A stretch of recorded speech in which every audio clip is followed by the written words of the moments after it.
എന്തൊക്കെയായിരുന്നു അവരെ വിറപ്പിക്കൽ അല്ലേ? ഇന്ന് പഴയ പുലികളൊക്കെ വെറും എലികളാണ്. നമ്മുടെ പേരൻസിൻ്റെ കാര്യം പറയുന്നത്.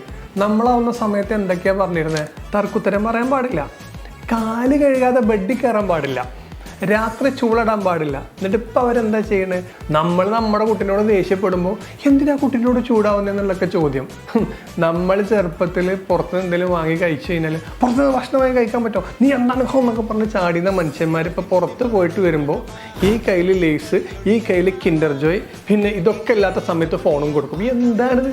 നിങ്ങൾ സ്നേഹത്തിൻ്റെ പുറത്താണെങ്കിലും എന്തിൻ്റെ പുറത്താണെങ്കിലും ഞങ്ങളുടെ കുട്ടികൾ വഷളാവുന്നതിൽ വലിയൊരു പങ്ക് നിങ്ങൾക്കുണ്ട്. എടുത്തോ, സർട്ടിഫൈഡ്.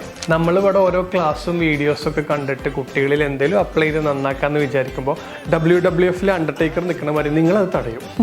നമ്മളൊക്കെ സമയത്ത് ഇന്ത്യൻ ഭരണഘടനയേക്കാൾ വലിയ നിയമമാണ് നിങ്ങളൊക്കെ നമുക്ക് വേണ്ടി ഉണ്ടാക്കിയത്. ഇപ്പം നിയമം പോയിട്ട് നിങ്ങളെ നീന്ന് വിളിച്ചാൽ നിങ്ങൾക്കൊരു കൂസലുമില്ല. ദേഷ്യപ്പെടാൻ എന്തായാലും നിങ്ങളോട് പറ്റൂല. കാരണം മൂത്തവരെ ബഹുമാനിക്കണമെന്ന് നിങ്ങളെന്നെ നമ്മൾ പഠിപ്പിച്ചിട്ടില്ലേ? എന്നാൽ ചെറുതിനും കൂടി ഒന്ന് പറഞ്ഞു കൊടുത്തൂടെ? എന്ത് ബഹുമാനം നമുക്ക് തരുന്നേ?